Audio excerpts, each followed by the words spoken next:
আমি খালেদা জিয়া বলছি।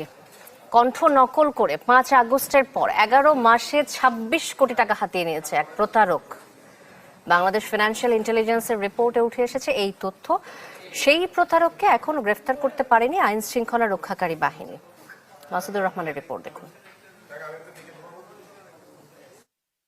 5 নভেম্বর থেকে 3 মাসের ব্যবধানে সিটি ব্যাংকের গুলশান শাখায় মোতাল্লেস হোসেন নামে জমা হয় 6 কোটি 37 লাখ টাকা।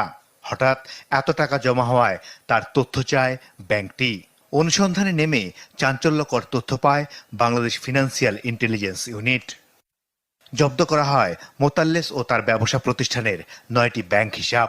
অনুসন্ধান শেষে 7টি অ্যাকাউন্টে 26 কোটি 84 লাখ টাকার সন্ধান পায় বিএফআইইউ।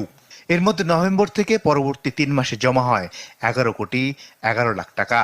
তবে মোতাল্লেসের 2023-24 অর্থ বছরের আয়কর রিটার্নের তথ্য বলছে তার মাত্র 34 লাখ টাকার সম্পদ রয়েছে।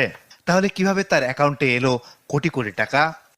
অনুসন্ধানে বেরিয়ে আসে খালেদা জিয়ার কণ্ঠ নকল করে মোতাল্লেস তার সহযোগীকে দিয়ে অর্থ চান কিছু মানুষের কাছে। তাতেই তার অ্যাকাউন্টে জমা হয় কোটি কোটি টাকা। বিএফআইইউ ঘটনাটি জানার পর থেকেই লাপাত্তা মোতাল্লেস। দুদক আইনজীবী বলছেন এটি প্রতারণা, যদিও এই ঘটনায় মামলা করেনি কোনো পক্ষ।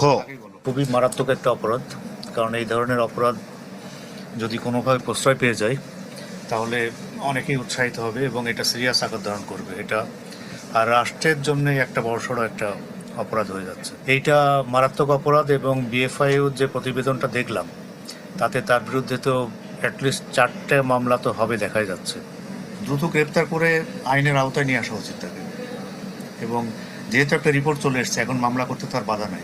টাকা জমা হওয়া ব্যাংক হিসাবের নমিনি মোতাল্লেসের ভাই পুলিশের অতিরিক্ত ডিআইজি মোহাম্মদ কাইমুজ্জামান, যিনি বর্তমানে নৌ পুলিশে কর্মরত। মাসুদুর রহমান, চ্যানেল 24, ঢাকা।